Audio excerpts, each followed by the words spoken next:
I work at the hospital. I have a job there. I'm not a doctor, but I do hospital work. My work is important, rewarding, and satisfying. All day I sit in a room waiting for things to be brought to me. Or sometimes I am summoned by a bell to get the things myself. Sometimes I meet people in the hospital and get to know them, share some part of our lives together. Usually it's very painful things they have to share. It's understandable. And if they want to share their pain, I welcome the opportunity to feel it along with them. I met a girl in the ward that was a dancer. She was so beautiful, with such eyes. Her body was wonderful, but parts of it were very sick. You could smell it even under the blankets and hospital odors. She cried a lot. She was so young, with so much of her life left to her, but all she could concentrate on were her feet, and how she would never be able to use them again. She talked so often about how much she would miss using her feet. I'm not allowed to tell the patients what my job is. I'm told that it would depress them, and they would shift the blame for their problems onto me simply because of the nature of my work. I find it difficult not to tell the people what I do because I think they would find it rather comforting to know that it was me doing it, that it was a friend.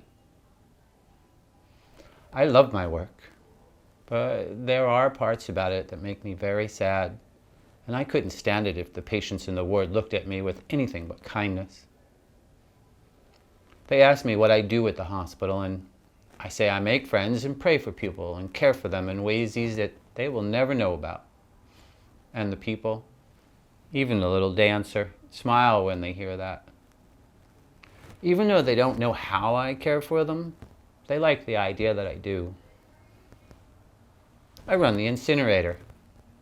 It's my job to sit by the fire and keep it hot, and turn the things that have been cut away and damaged and diseased parts of people I don't really know into carbon. Carbon is the purest form on Earth.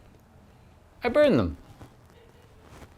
There are no special tools. I use my hands. I don't wear gloves or use plastic wrap either.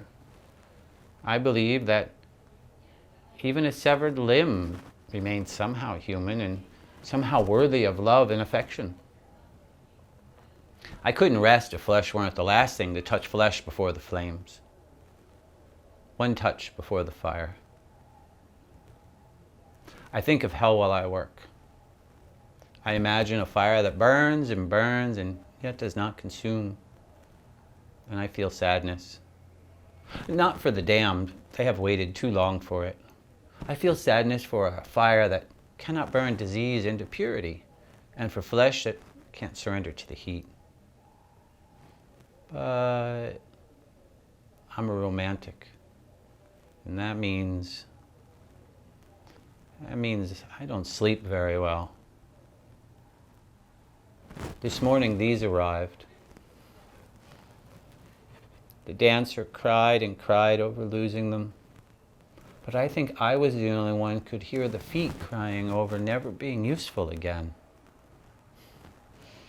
They told me that if I would wait to turn them into carbon, they would teach me to dance.